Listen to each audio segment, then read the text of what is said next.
everybody? Dusty LaBoss here. Century 21 results. Hope you guys are doing okay. Just want to make a quick video. I was already wearing a suit, just got back from a listing appointment, and I said, man, I look so good right now that I can't not make a video. Plus, I just got this new camera that follows my face around. So that's pretty cool too. Oh, and I've got music going on in the background. Maybe that's nice. Maybe I'll keep doing that. Anyway, kind of like a very impromptu like call to action to anybody out there that is even halfway serious about selling their house or wants to in the next year or so. If that's you, you should listen because here's kind of what's happening in our market right now, and it's important, especially from a selling standpoint. You know, nobody wants to walk away from, you know, like a big run at the blackjack table. And that's kind of what we're looking at. We've had a massive bull run, like the second longest bull run in the housing market in our history.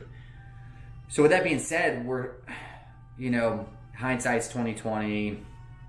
You know, there's a lot of people bought in 2006 and 7 at the height of the market. And in retrospect, that was like the worst time to buy, right?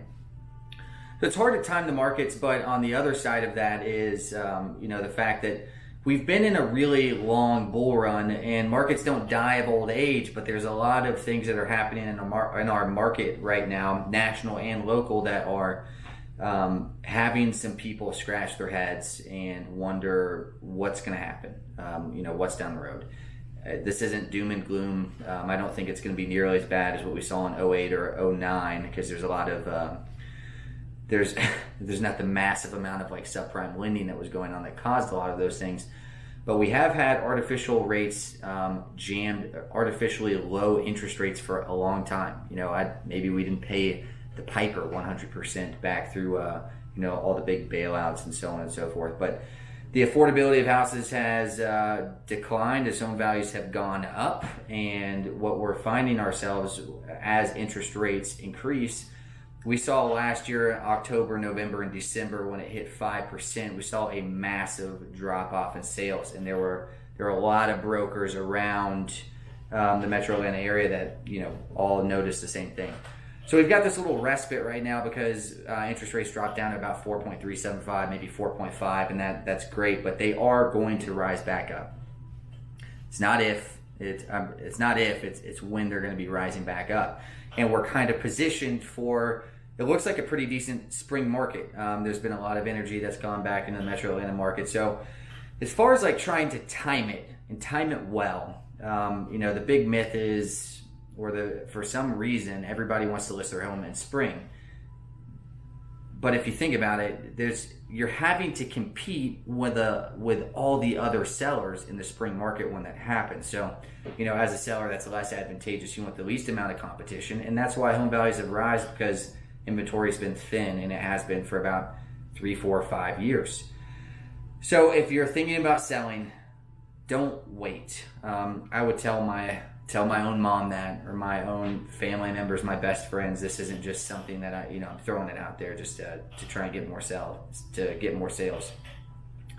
It's letting the general public know that now is a good time to sell. We're still relatively low inventory. Again, that's for the entry level price points, kind of in the middle. But I mean, as soon as we start getting to the 4s and up in the Forsyth or North Fulton area and above, the game changes just a little bit. And just know that those price points change with the desirability of the area that we're talking about. So still have relatively low inventory. Interest rates have dropped down about a half point from what they were.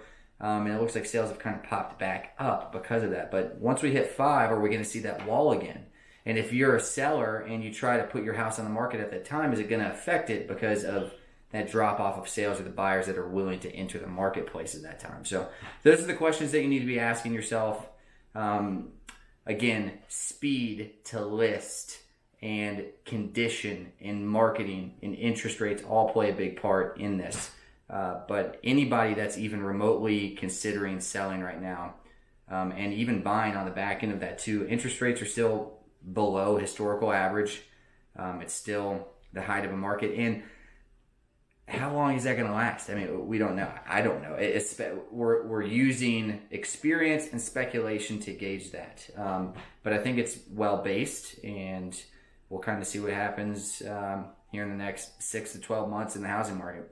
But if you guys have any questions, you want to go grab coffee, you want to find out what your house is worth, you want to know what the process looks like, no pressure.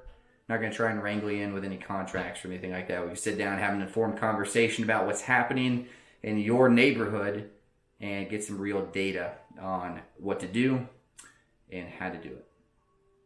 This is Dusty signing out. Hope you guys have a good evening. Talk to you guys soon.